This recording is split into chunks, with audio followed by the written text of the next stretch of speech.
What's up, dude? How are you? Good. Awesome. Well, thanks, Tim, for being here. You ready to roll? I'm ready to roll. You don't care that I'm in the car, right? It's a lawless state. California's no laws. Hey, better for everyone. I love the look. All right, Great. we'll just roll. So, Tim, obviously happy to have you here. Your new special, Tim Dillon, This Is Your Country, premieres start of October on Netflix. Had the opportunity to watch it early, thought it was hilarious. I got to ask first off though, Thank you. after the vibe of it, just how screwed do you think America is? Well, I mean, I don't know. I think it's a positive thing, the show we're putting out, because it shows you that the American people are very creative. We have a guy massaging Brazilian butt lifts on OnlyFans and making money doing that. We have a young girl who's degrading men on the internet and they're paying her to do it. You know, these are creative people. They're trying to make it in a tough economy. I applaud them. We have a guy who, is trying to, trade shit coins and, has to confess to his pregnant wife. He lost a lot of money. But at the end of the day, I don't know. I think there's something positive about it. These are people trying to figure it out. You even have a little bit of an immigration angle in there with the furry trying to convince the man that this is the country you want to stay Yes. in. Yes. There's an immigrant and he wants to leave. And we bring out a furry to kind of make the case that America is still the greatest country in the world. And some might argue you found the only immigrant who's actually trying to get out of the country while everyone else is trying to come into it. I bet there's more, but we found one. Found one. There's definitely got to be more. Would you say your Yeah. goal with the special is kind of just to hold up a mirror to society and let people kind of get a unfiltered raw look at just how kind of crazy but fun and unchained and just insane time we're living in right now? My job, I think, is to enjoy the demise of civilization, not to correct it. That's someone else's job. And there's a lot of people that are fighting to get that job. That's not my job. My job is to enjoy this society's inevitable descent into chaos and unlivable hell. Are you enjoying the ride into chaos and unlivable hell? Yes, we have a furry. I Without a mean, doubt. it's fun. It's like that's a job of any comedian, I think, is to just have fun with whatever the hell's going on. I'm not a pastor. I'm not a senator. I'm not a school principal. I'm not a therapist. I can't help you. But if you enjoy the thing we made, that makes me real happy. Can you walk us through kind of how this came to be? Did Netflix come to you with the idea? Because obviously we have one of the biggest We went podcasts in to the world, them. We or you went to wanted to them? do something. We went to them, and then they had really said, why not something surrounding about the election? And I said, why don't we focus on the voters and the people of America instead of the politicians? And then I said, what better format to focus on America than 90s trash TV show?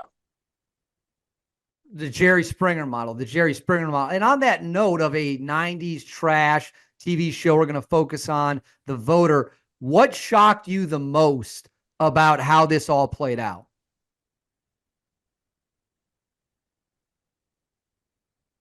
Just we got really interesting, good stuff from a lot of the people. They're all real people.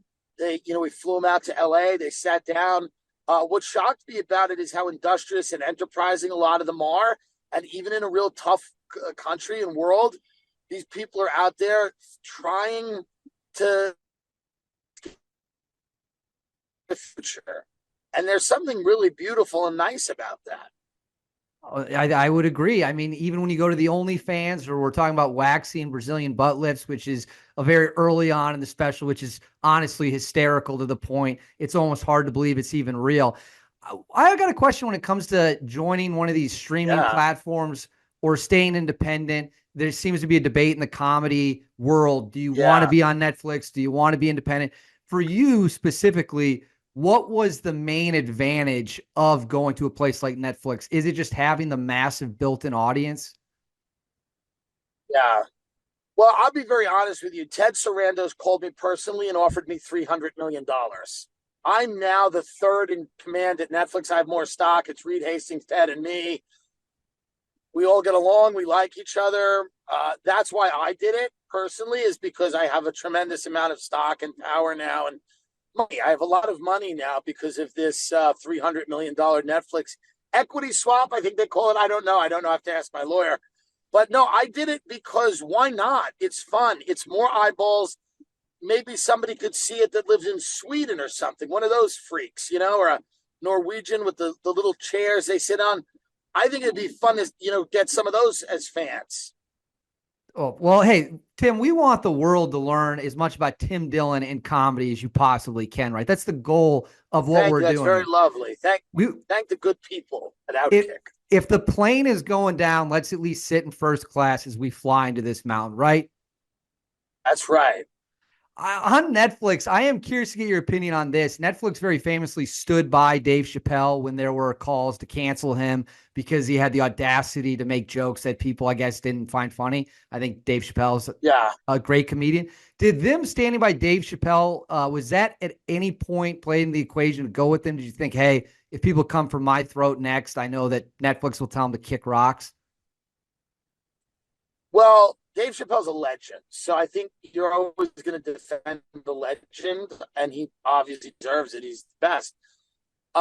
They get comedy, they like comedy, and they stand it. And I think there's a lot of people that don't understand comedy, and I think certain institutions feel like you have to sit down with those people like children and go, no, it's it's a joke, and it's like, I don't believe you have to do that. I think people that don't understand something, like when I didn't understand something, my parents said they would just hit me.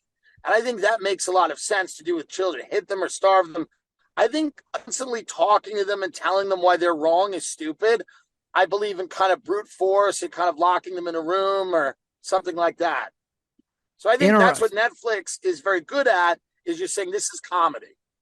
Right. And are we going to start apologizing for jokes? I mean, that's the entire point. It should make you feel a little uncomfortable, a little edgy, should be a little inappropriate. And that leads us to, I think, you know what, frankly, I like that they stood up for Dave Chappelle. If they want to impress me, they'll stand up for P. Diddy right now because he's in his moment of need. And a lot of people are abandoning him. And I find it's disgusting. Hey, you accurately called Harvey Weinstein was going to make a comeback. So, I mean, who knows? We're not going to rule anything out at this point. Harvey's coming back. By the way, Harvey's coming back. He's doing films. I'm going to audition. I don't care. We all have problems. I mean, is it a sign that cancel culture has officially been defeated? Shane Gillis, famously, they tried to cancel him. He's become more powerful than ever. Jury's still out on Harvey Weinstein, obviously, but cancel culture, people are allowed to not like other people. People are allowed to criticize them. Shane's brilliant. Everything. He deserves $1 million. Like all the stuff that's happening now, I think is good stuff. People are making really funny, great stuff.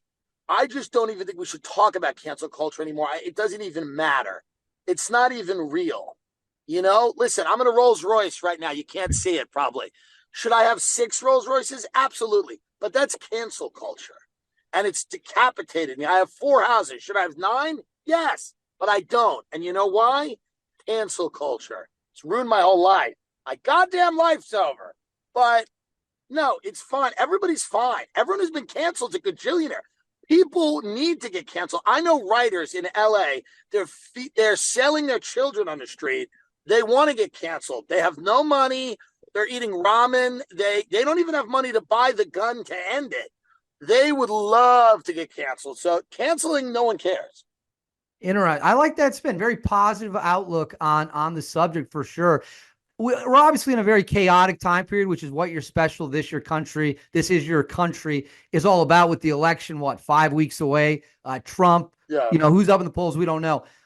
I live out in D.C. Everyone here likes to put politicians on a pedestal. They make politicians their heroes. They think they're like the greatest humans in the world. What's Tim Dillon's message to anyone, Republican or Democrat, who makes a politician their lifelong hero? I don't know. It's kind of dumb and it's kind of sad. If you are like, I do have certain heroes that are politicians. I like that guy Barbecue in Haiti. So for me, like, Barbecue is somebody that I think is heroic, but there's not a lot of barbecues out there. We've got a lot of people, but I like a Barbecue or something. some people have it as leaders. They have it, and some don't. But no, DC kind of sucks as a town. It's okay. It has parts of it that are good. But I don't know. It's kind of people are just no one's fun. Like everyone's always talking about like the climate or something, climate change. Like I know people that live there and they can't shut up about climate change. It's like what? And whether it's it's true or not, it's like just shut up. You know, that's the way I feel. That's what I think about DC. Well, it's But I do like 2024. Farmer Fisher Bakers. It's a great buffet. They have a good buffet. Farmer Fisher Bakers buffet weekends, indoor outdoor dining, great buffet. You can order off the menu, and there is buffet. So the great thing about that is you get up, you eat, and then when you get back, there's plates that you would order that you forgot you ordered on the table as well. It's pass and buffet. Damn, I'll have to check that out. It's 2024 and people are still talking about COVID in DC. So, I mean, they can't let that subject go either. Now, let's say Donald Trump's campaign people, they watch your special. Kamala Harris's people, they watch your special and your phone rings. And they're like, Tim, we weren't going to do another debate because we just don't want to stab needles into the eyes of the American viewers. But now we found the perfect moderator. Tim, for the love of God, could you please moderate the second Trump-Harris debate? Would you accept the offer? And if so, what would be your first question to each candidate? I would accept the offer, and my first question to each candidate would be some version of like if they like in a war with China, what would be the first like what secret weapon do we have that we don't know about that they could tell us? See, here's what's good about this. It's actually a trick question.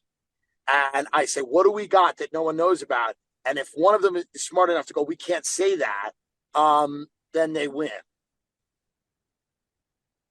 That's a great way. That's a great question. All right, Tim, this has been awesome. I'm going to shoot you one more question, and I know you're on a super tight time crunch. We'll get you out of here. Give me your prediction right now. It's the end of September. I'm fine. I have no time restraints. I'm just driving drunk around Beverly Hills. What were you? What else? What's the question? I apologize. Well, hey, speaking of Beverly Hills, you got any opinion? Another Netflix series, the Menendez brothers, innocent or guilty? That was a great time when I was a kid. There was a lot of that going on. I don't know. I think they're guilty. Didn't they admit it? Yeah, but they said it was justified because they were sexually molested, which the jury, the third time around, did not believe. Interesting.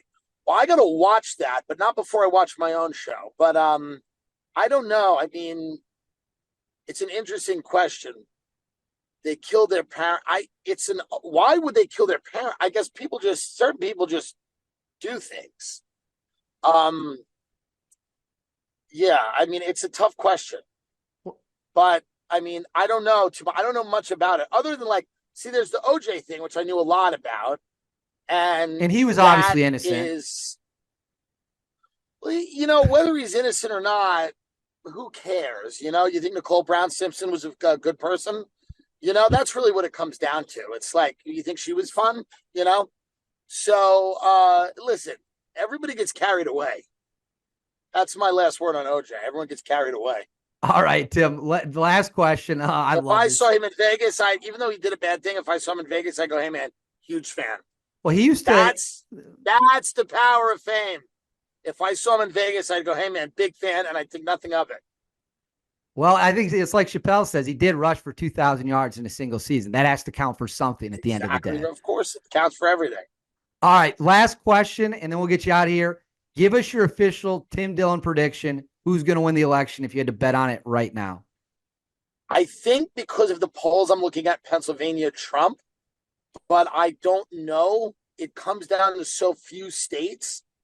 I think the area around Pittsburgh, Pennsylvania is going to be very important for carrying the state. I think obviously if Trump carries Pennsylvania, it's over. I think if she carries Pennsylvania, he has to win. I think it's like Wisconsin, Michigan, Nevada, Georgia, the Carolinas, or North Carolina. I think Pennsylvania is the key. It's obviously the key. I'm not saying it like I'm saying anything special, but I think it's Pittsburgh and a few counties there. I'd have to say probably him, but again, it's just the polls. They change day to day. I'm not Nate Silver. I don't really know. Well, Tim, thank you very much. Everyone watching, it is Tim Dillon. This is your country. Like I said, I had a chance to watch it early. Shout out to your publicist, who I'm sure you love and should certainly pay more than you already do, Tim. Catch it on Netflix. Thank you so much. I'm getting pulled over by a cop now, so I got to get my gun. Hey, best of luck. Hey, keep your hand. Don't do what Tyreek Hill did. Comply, Tim. We need you alive. I will. I promise. All right, I'll catch you later.